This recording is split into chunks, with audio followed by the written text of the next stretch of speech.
सांगलीमध्ये पालकमंत्री चंद्रकांत पाटील यांच्या हस्ते ध्वजारोहण।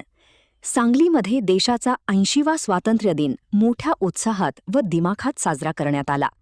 सांगलीचे पालकमंत्री चंद्रकांत पाटील यांच्या हस्ते जिल्हाधिकारी कार्यालयामध्ये ध्वजारोहण करण्यात आले। यानंतर त्यांनी सांगलीकरांना संबोधित केले।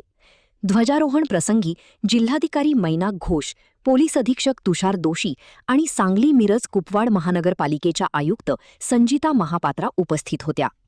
स्वातंत्र्य दिनाच्या आपल्या माध्यमातून सर्वांना शुभेच्छा।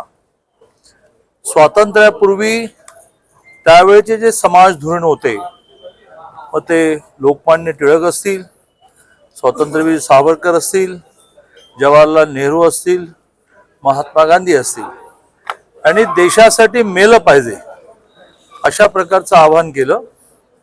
त्यातून हजारो लोकांनी स्वातंत्र्य मिळवण्यासाठी आपल्या छातीवर गोळ्या झेलल्या।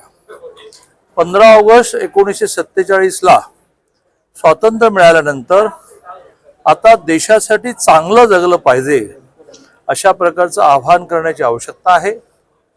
2014 साली त्या देशाचे पंतप्रधान नरेंद्रभाई मोदीजी झाल्यानंतर त्यांनी 2047 ला देशाच्या स्वातंत्र्याला 100 वर्ष पूर्ण होईपर्यंत विकसित भारताचं एक स्वप्न आपल्या सगळ्यांसमोर मांडलं आहे। ते देशासाठी चांगलं जगलं पाहिजे या संकल्पनेतलं आहे।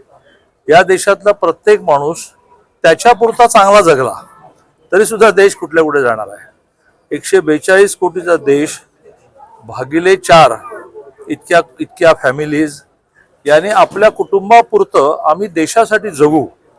रोजचं आपलं व्यक्तिगत जीवन आहेच, पण त्या जगताना प्रत्येक वेळेला देशाची आठवण, देशाला वैभवापर्यंत नेण्यासाठीचा एक प्रयत्न असं जर प्रत्येक कुटुंब करेल तर माननीय मोदीजींचं